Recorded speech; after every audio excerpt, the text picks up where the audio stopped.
नमस्कार। आपका अखबार के संग में आपका स्वागत है। मैं हूं प्रदीप सिंह। चुनाव प्रचार के दौरान जो भाषण दिए जाते हैं अक्सर उनमें से ज़्यादातर उसी समय के लिए होते हैं, तात्कालिक प्रभाव के लिए होते हैं। चुनाव प्रचार के दौरान अपनी बात लोगों तक पहुंचाने के लिए होते हैं। चुनाव प्रचार खत्म और उन भाषणों में जो बातें कही गई हैं वो बातें भी एक तरह से खत्म हो जाती हैं। लेकिन कुछ बातें ऐसी होती हैं जिनका प्रभाव चुनाव के बाद असल में देखने को मिलता है। वो एक नीतिगत बयान होता है, एक भावी कार्यक्रम की रूपरेखा की घोषणा होती है। उसको अगर जो भी पार्टी बोल रही हो, जो नेता बोल रहा हो, उसके विरोधी अगर उसको हल्के में लेते हैं तो उसका उनको नुकसान उठाना पड़ता है। दो बयानों की ओर आपका ध्यान दिलाना चाहूँगा। एक, प्रधानमंत्री नरेंद्र मोदी ने एक चुनावी सभा में पश्चिम बंगाल में कहा था, सबका साथ, सबका विकास और सबका हिसाब। प्रधानमंत्री आमतौर पर इस तरह की भाषा बोलते नहीं हैं। ये सबका हिसाब वाली भाषा उनके मुंह से आपने शायद ही कभी सुनी हो। पहली बार पश्चिम बंगाल में बोले तो इसका मतलब समझिए कि वो बहुत गंभीरता से, बहुत सोच विचार के बाद बोल रहे थे। इसका मतलब आगे कुछ होने वाला है कि अगर भाजपा की सरकार बनी तो हिसाब होगा। तो सवाल ये है कि हिसाब किसका? आमतौर पर इसका अर्थ लगाया जाता है कि अपने राजनीतिक विरोधियों का। लेकिन प्रधानमंत्री के दिमाग में जब उन्होंने कहा था और अब जो हो रहा है उससे स्पष्ट है कि अपने राजनीतिक विरोधियों के हिसाब की बात नहीं थी, देश की सुरक्षा की चिंता थी। देश में जो डेमोग्राफी बदल रही है, खासतौर से जो सीमावर्ती राज्य हैं उनमें, उसकी चिंता थी। देश में जो आतंकवाद बढ़ रहा है उसकी चिंता थी। देश में घुसपैठियों के कारण जो सामाजिक संतुलन बिगड़ रहा है, आबादी का संतुलन बिगड़ रहा है, उसकी बात थी। और उसका एक संदर्भ था। ऐसा नहीं कि उन्होंने ऐसे ही हवा में बात कह दी। ये बात इंद्रजीत गुप्ता, आप याद कीजिए, सीपीआई के नेता जब गृह मंत्री थे संयुक्त मोर्चा की सरकार में, उस समय से संसद में पहली बार आंकड़ा आया घुसपैठियों का, और वो आंकड़ा था 1 करोड़ से ज़्यादा का।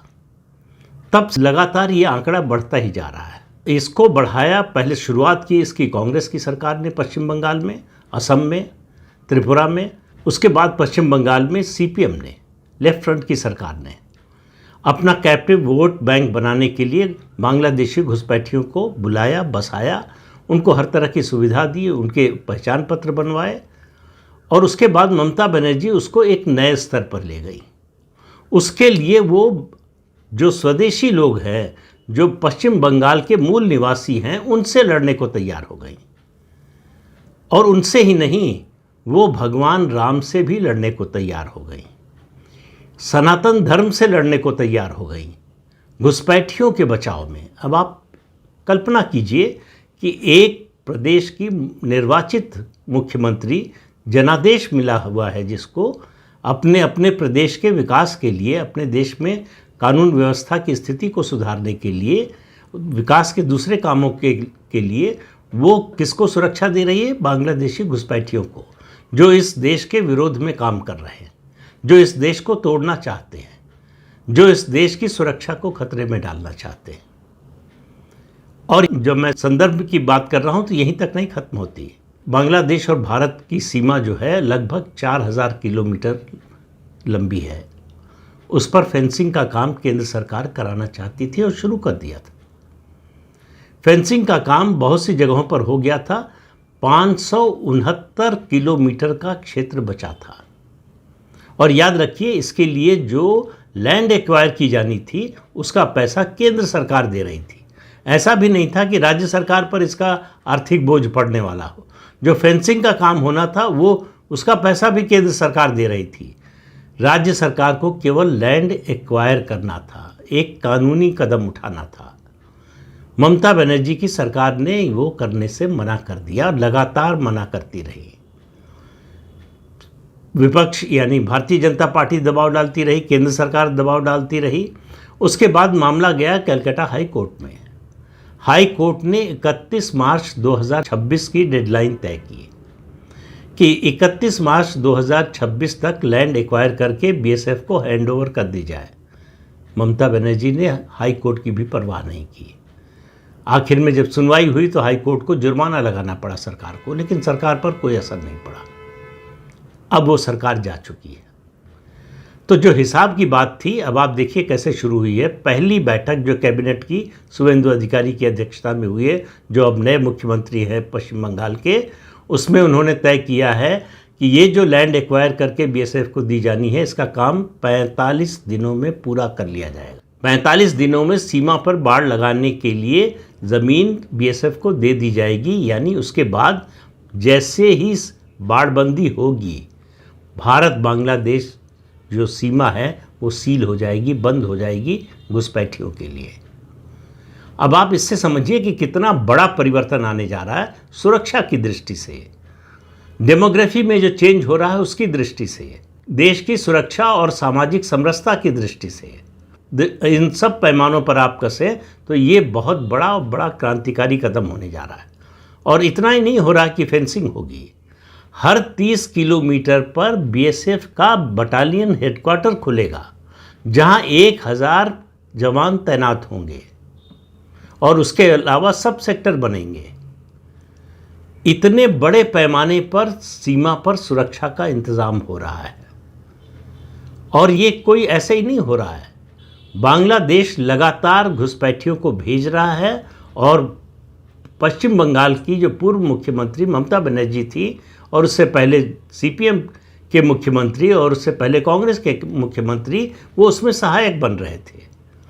समस्या इस कारण और बढ़ गई, त्रिपुरा और असम में भी या तो कांग्रेस की सरकार या लेफ्ट की सरकार। त्रिपुरा में सरकार चली गई लेफ्ट की, कांग्रेस वहाँ कहीं नहीं है।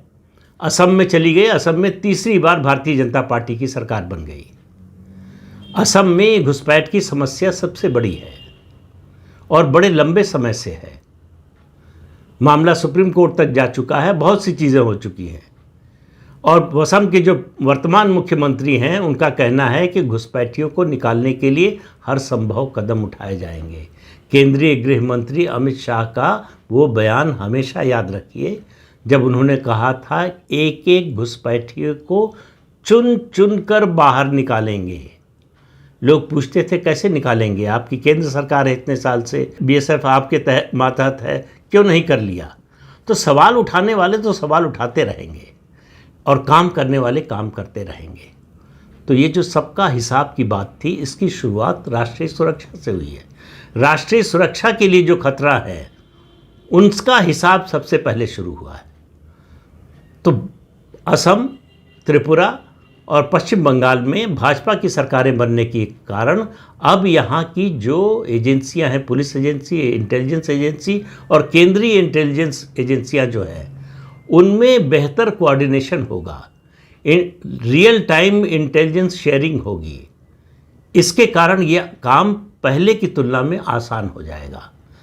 इन घुसपैठियों की पहचान करना केवल इन 3 राज्यों से नहीं, देश के दूसरे हिस्सों में, क्योंकि जो मॉडस ऑपरेंडी थी पश्चिम बंगाल सरकार की कि घुसपैठियों को बांग्लादेश से पश्चिम बंगाल में ले आओ, यहाँ उनको रखो कुछ दिन, का आई कार्ड बनवाओ, वोटर कार्ड बनवाओ, उनका आधार कार्ड बनवाओ और उनको देश के अलग अलग राज्यों में भेज दो।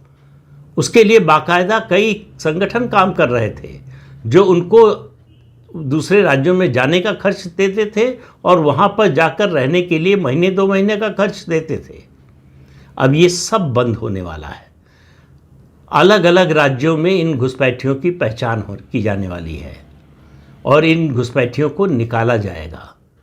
इसका सबसे ज़्यादा असर पड़ेगा पहले बांग्लादेश पर, जो भारत की डेमोग्राफी बिगाड़ कर चिकन नेक को काटने का सपना देख रहा था।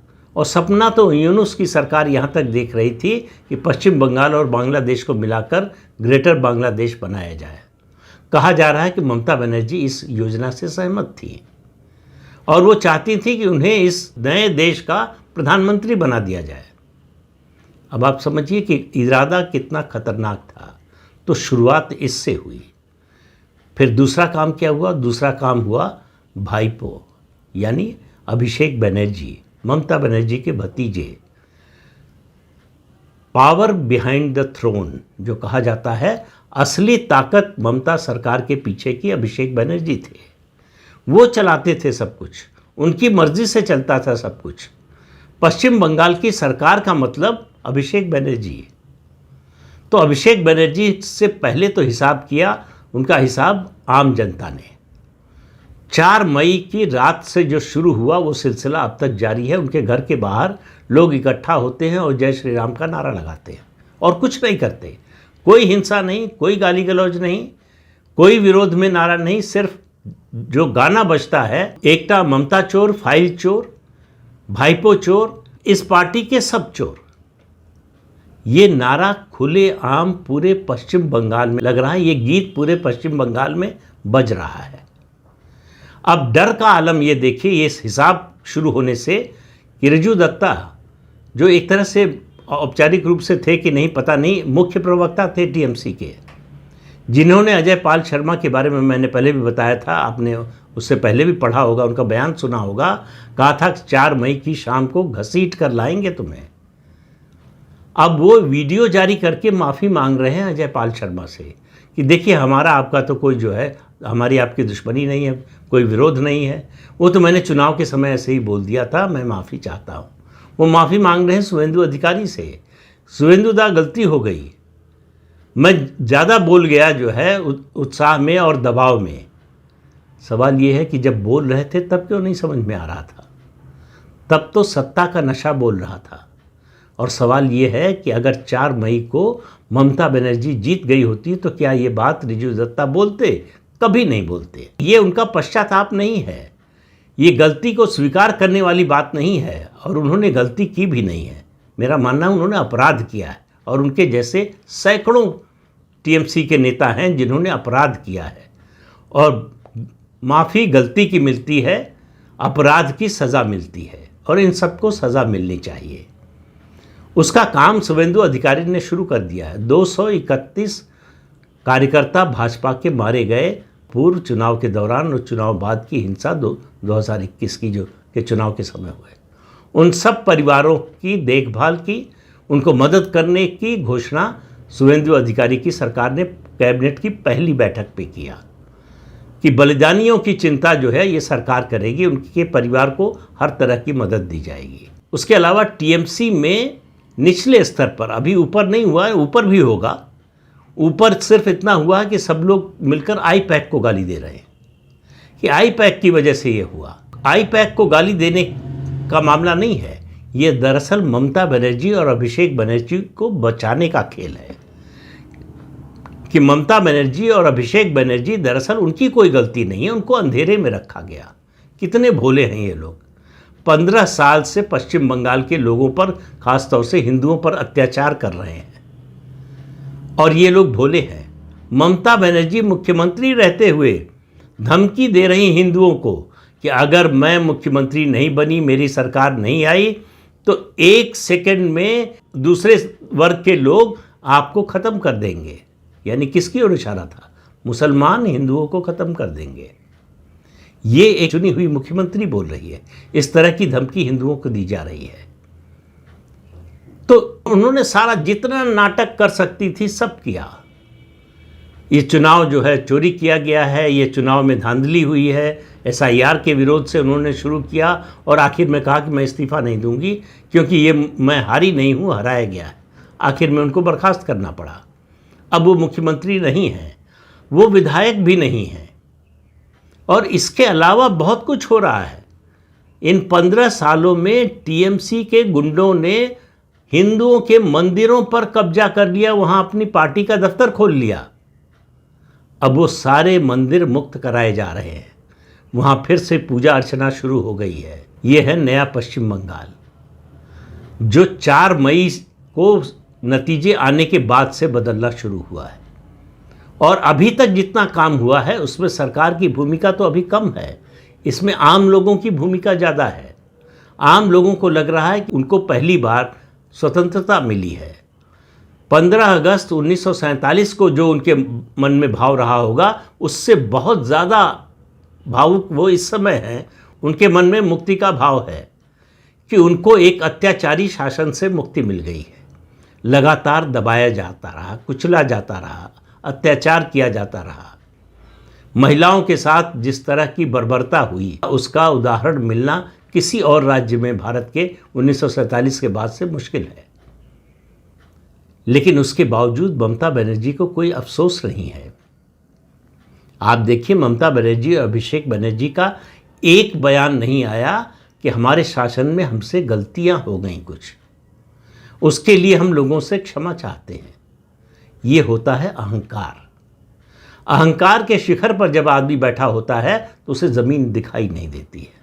ममता बनर्जी और अभिषेक बनर्जी को ज़मीन दिखाई नहीं दे रही है कि पश्चिम बंगाल की ज़मीनी वास्तविकता पूरी तरह से बदल चुकी है।